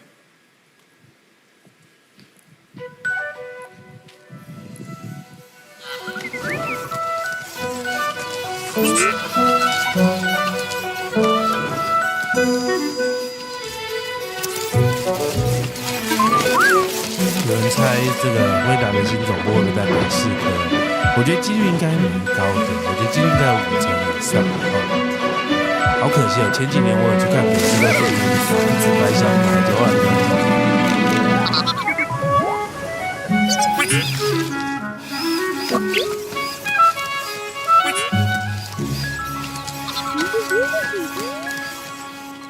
Who doesn't want that? I want that. Can you imagine one of those little ones or a few of them running around the 不过我 house? 觉得也不一定是北市科啦，我觉得还是有 Chasing your 其他 dogs 地方的几率。Driving them crazy. And so, did you see what was happening? It wasn't an animation, it was a simulation. And he was slipping and sliding in the sand, in the dirt. All of it was simulated. The software of the robot is running in the simulation. And so it wasn't animated, it was simulated. And so in the future, we'll take the AI models that we train and we put it into that robot in simulation and let it learn how to be a great robot. Well, we're working on several things to help the robotics industry. Now, you know that we've been working in autonomous systems for some time. Our self-driving car basically has 3 systems. There's the system for creating the AI model, and that's GB200, GB300. It's going to be used for that, training the AI model. Then you have Omniverse for simulating the AI model. And then when you're done with that AI model, you put that model, the AI, into the self-driving car. Okay, this year we're deploying Mercedes around the world, our self-driving car stack, end-to-end stack. But we create all of this, and the way we go to market is exactly the same that we work everywhere else. We create the entire stack, we open the entire stack, and for our partners, they use whatever they want to use. They could use our computer and not our library. They could use our computer, our library, and also our runtime. However much you would like to use, it's up to you. Because there's a lot of different engineering teams and different engineering styles and different engineering capabilities. We want to make sure that we provide our technology in a way that makes it as easy as possible for everybody to integrate NVIDIA's technology. You know, like I said, I love it if you buy everything from me, but just please buy something from me. 我的继续说，你不用什么东西都购买，但至少购买一些东西。我觉得这个东西，它这个 so we're doing exactly the same thing in robotic systems, just like cars. And so this is our Isaac Group platform. The simulation is exactly the same as Omniverse. The training system is the same. When you're done with the model, you put it inside this Isaac Group platform. And Isaac Group platform starts with a brand new computer called Jetson Thor. This is just started in production. It is an incredible processor. Basically, a robotic processor goes to self-driving cars, and it goes into a human or robotic system. On top is an operating system we call NVIDIA Isaac. The NVIDIA Isaac operating system is the runtime. It does all of the neural network processing, the sensor processing, pipelines all of it, and deliver actuated results. And then on top of it, pre-trained models that we created with an amazing robotics team that are pre-training these models and all the tools necessary. 我觉得黄仁勋今天这个演讲会1个半小时以上哦，他现在已经讲了大概80分钟了，80分钟。我觉得他还没有结束嘛，他地点还没有宣布嘛，所以我觉得，不过聊到 robots 应该已经在后段哈，所以我想应该10到15分钟内会结束哈。And so that's creating the model. We also open the way we created the model. The biggest challenge in robotics is, the biggest challenge in AI overall is what is your data strategy? And your data strategy has to be, that's where a great deal of research and a great deal of technology goes into. In the case of robotics, human demonstration, just like we demonstrate to our children or a coach demonstrates to an athlete, you demonstrate using teleoperations. You demonstrate to the robot how to perform the task, and the robot can generalize from that demonstration, because AI can generalize and we have technology for generalization. You can generalize from that one demonstration other techniques, okay? And so what if you want to teach this robot a whole bunch of skills? 提醒我们现在的听众哈，我们等一下这个 keynote 演讲结束之后，我们会有抽奖活动哦。所以大家等一下要赶快去资讯栏把我们的这个抢答的连结先开好等一下演讲结束的时候，我们会出4个我有给提示的题目，请大家填入正确答案，然后正确回答的前3名就可以进入抽奖。抽奖奖品是1张 RTX 5090 20万的显卡那黄仁勋金签版所以这 NVIDIA 特别提供给我们的The age of generalist robotics has arrived. With breakthroughs in mechatronics, physical AI, and embedded computing. Just in time, as labor shortages limit worldwide industrial growth.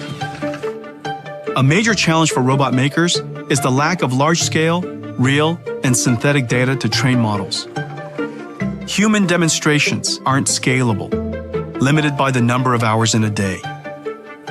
Developers can use NVIDIA Cosmos Physical AI World Foundation models to amplify data. Groot Dreams is a blueprint built on Cosmos for large-scale synthetic trajectory data generation, a reel-to-reel data workflow. First, developers fine-tune Cosmos with human demonstrations recorded by teleoperation of a single task in a single environment. Then, they prompt the model with an image and new instructions to generate dreams, or future world states. Cosmos is a generative model, so developers can prompt using new action words without having to capture new teleop data. Once a large number are generated, Cosmos reasons and evaluates the quality of each dream, selecting the best for training. But these dreams are still just pixels. Robots learn from actions. The Groot Dreams blueprint generates 3D action trajectories from the 2D dream videos. This is then used to train the robot model.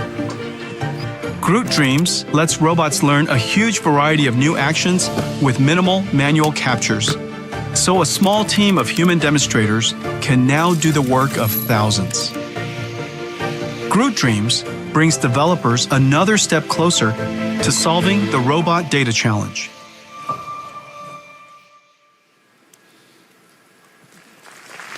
Is that great? So in order for robotics to happen, you need AI. But in order to teach the AI, you need AI. And so this is really the great thing about the era of agents, where we need a large amount of synthetic data generation, robotics, a large amount of synthetic data generation, and skill learning called fine-tuning, which is a lot of reinforcement learning, and enormous amount of compute. And so this is a whole era where the training of these AI, the development of these AI, as well as the running of the AI needs an enormous amount of compute. Well, as I mentioned earlier, the world has a severe shortage of labor. And the reason why humanoid robotics is so important is because it is the only form of robot that can be deployed almost anywhere brownfield. It doesn't have to be greenfield. It could fit into the world we created. It could do the tasks that we made for ourselves. We engineered the world for ourselves, and now we could create a robot that fit into that world to help us. Now, the amazing thing about human robotics is not just the fact that if it worked, it could be quite versatile. It is likely the only robot that is likely to work. And the reason for that is because technology needs scale. Most of the robotic systems we've had so far are too low volume. And those low volume systems will never achieve the technology scale to get the flywheel going far enough, fast enough, so that we're willing to dedicate enough technology into it to make it better. But humanoid robot, it is likely to be the next multi-trillion-dollar industry. And the technology innovation is incredibly fast. And the consumption of computing and data centers, enormous. But this is one of those applications that needs 3 computers. One computer is an AI for learning. One computer is a simulation engine where the AI can learn how to be a robot in a virtual environment, and then also the deployment of it. Everything that moves will be robotic. As we put these robots into the factories, remember, the factories are also robotic. Today's factories are so incredibly complex. This is Delta's manufacturing line, and they're getting it ready for a robotic future. It is already robotics and software defined, and now in the future there will be robots working in it.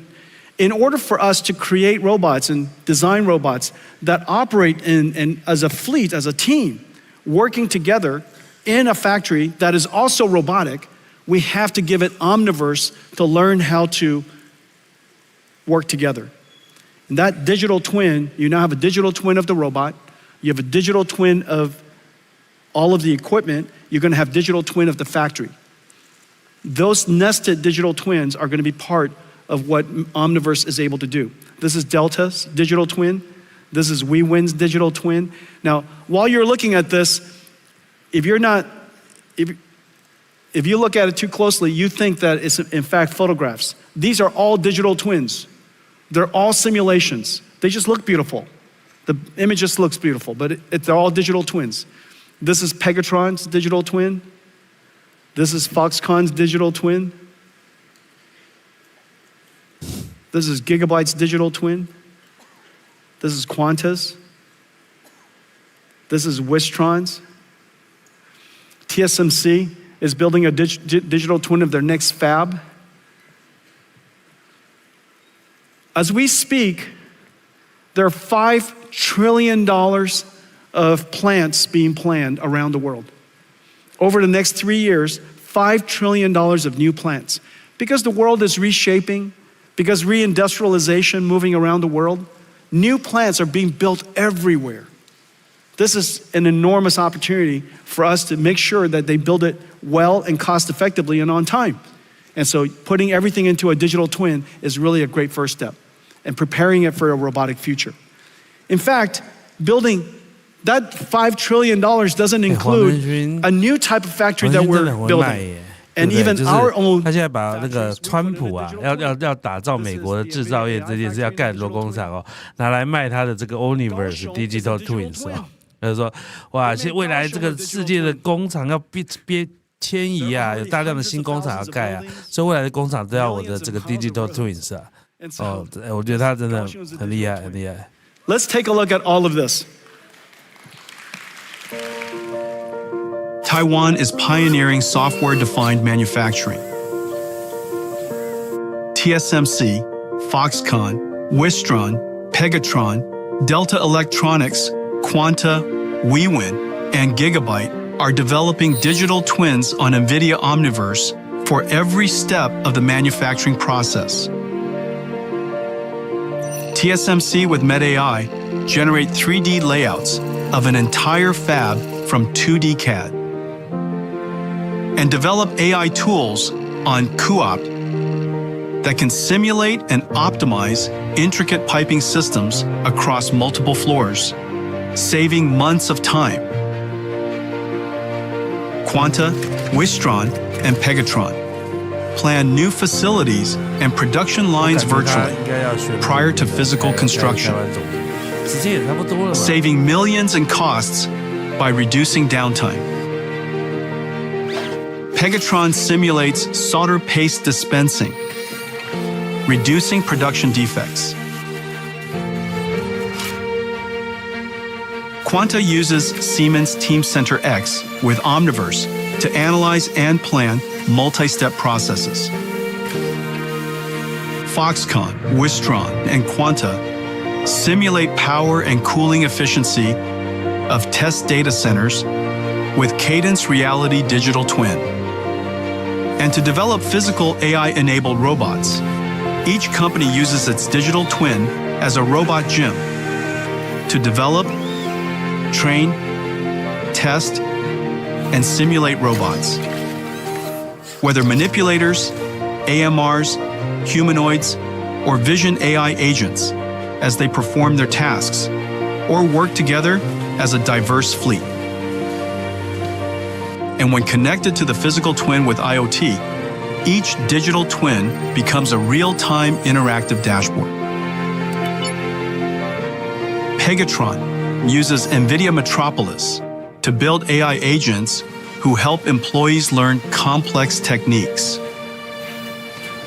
Taiwan is even bringing digital twins to its cities. Linker Vision and the city of Kaohsiung use a digital twin to simulate the effects of unpredictable scenarios and build agents that monitor city camera streams, delivering instant alerts to first responders.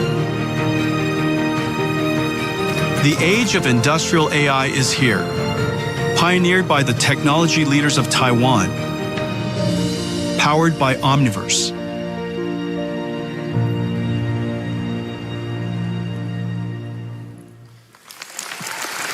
要讲到高雄，会不会是这个总部要选在高雄呢？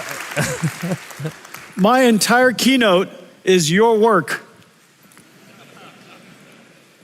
It's so excellent.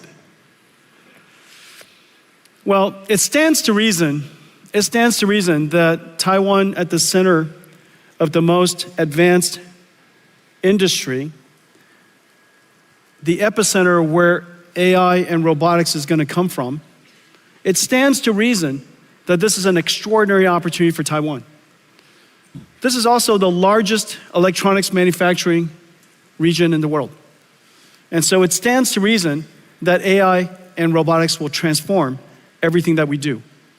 And so it's really quite extraordinary that for one of the first times in history, that the work you do has revolutionized every industry, and now it's going to come back to revolutionize yours. At the beginning, I said that GeForce brought AI to the world, and then AI came back and transformed GeForce. You brought AI to the world. AI will now come back and transform everything that you do. It's been a great pleasure working with all of you. Thank you.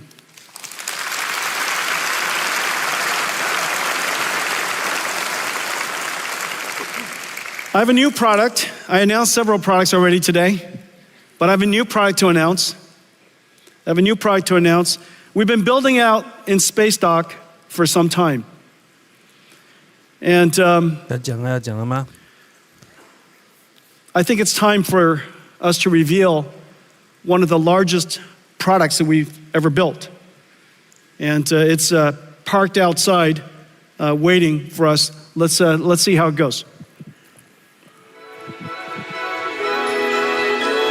好们今天第4个题目的提示来了 ，location， 到底是什么东西的 location 呢？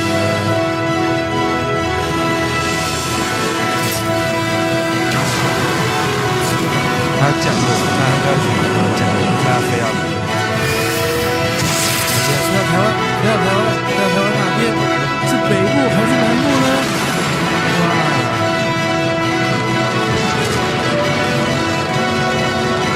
是汽车啦，就是总部，你看是它的这个新的总部嘛。我觉得这种size，给世界放得下吗？还是高雄？还是101台北101台北101啊！好，来看看。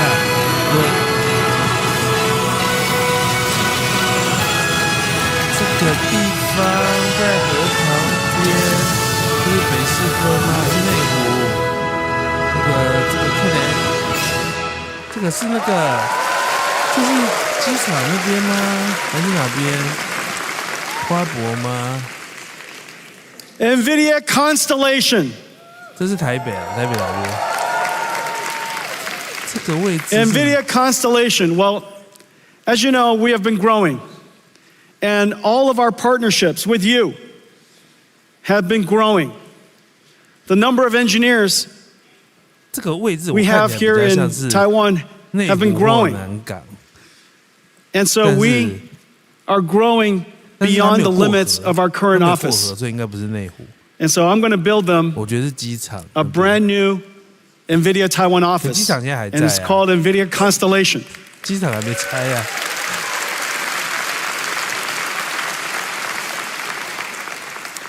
We've also been selecting the sites.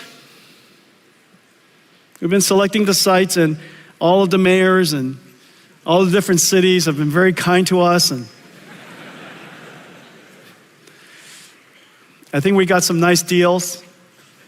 I'm not sure. It seems quite expensive. But prime real estate is prime real estate. And so today, I'm very pleased to announce that NVIDIA Constellation will be at 北投士林。北投士林啊，士北科吗？哦，恭喜士北科，是吗？ We have negotiated the transfer of the lease from the current owners of that lease. However, I understand that in order for the mayor to approve that lease, he wanted to know whether the people of Taipei approve of us building a large, beautiful NVIDIA Constellation here. Do you? 好，所以他们讲的是北投士林哈，北投其实不一定是市北科吧，他也没讲那么清楚。He also asked for you to call him. And so I'm sure you know his numbers. Everybody call him right away. Tell him that you think it's a great idea. So this is going to be NVIDIA Constellation. We're going to build it. We're going to start building as soon as we can. We need the office space. NVIDIA Constellation, 北投士林. Very exciting. Okay.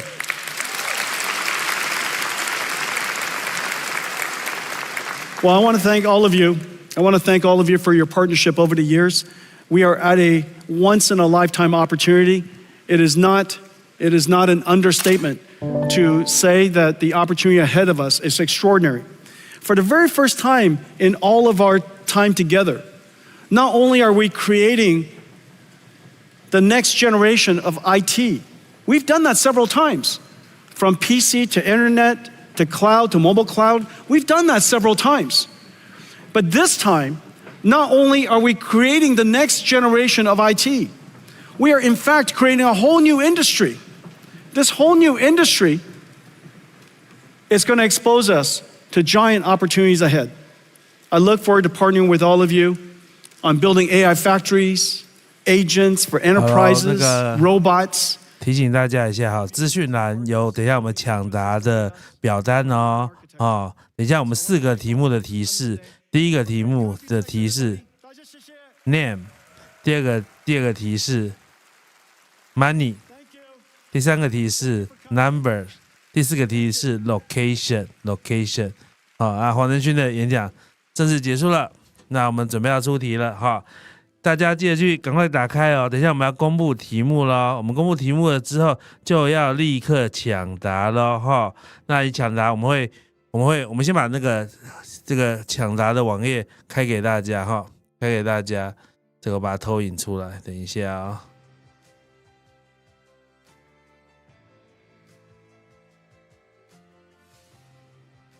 好，我们可以看到现在有填的都是乱答的哈，都是乱答，因为你们根本不知道题目是什么，好，那我们正式要公布题目了哈，来看谁前3名最快答对正确答案的前3名呢？我们会让大家再3个人来抽奖。题目要公布了，题目来了，在荧幕上第一个 Blackwell 晶片是以哪个科学家的名字来命名哦？这个是个陷阱题哦。第2题，辉达因为川普的要求宣布加大对美国投资，预计建设产值达多少亿美元的供应链？第3题哦 ，GB200 NVL72 今年的主力的推的机柜商品里面有几个 GPU？ 最后一题。NVIDIA 台湾新总部的地点，我等很久啊！这个为什么题目第4个提示一直不能出来？就是因为要看他宣不宣布哈，赶快填，现在赶快填哈！我们来看有没有人答对了，加油！很多人都答错了哈！我跟你讲，并不是 GB 那个科学家叫做 Grace Blackwell， 不是哦。Grace 是 Grace Harper 哦 ，Blackwell 的那个科学家不叫做 Grace Blackwell 哦，哈。好，我们来看看谁会正确答对。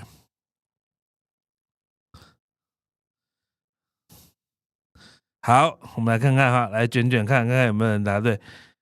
我们来看第一个答对的人哈。好，恭喜 Alan Wang， 你答对了耶，你好厉害哦。我们这个第一位答对的 Alan Wang 啊，我们看有没有其他人答对。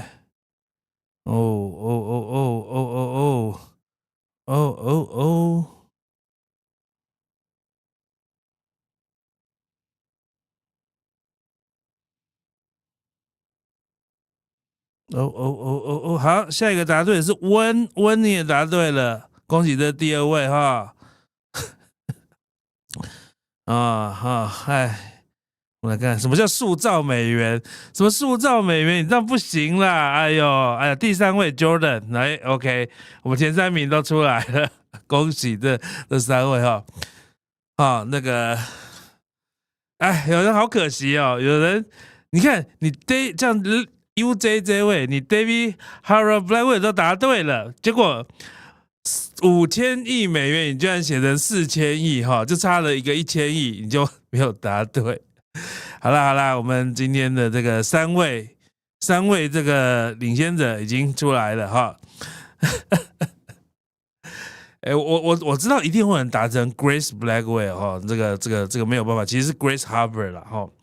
好啦，那我们接下来就为这3位来做抽奖，好不好？我们来抽奖哈，第1位是。Alan Wang 我来输入一下 Alan 第1位 Alan， 第2位是温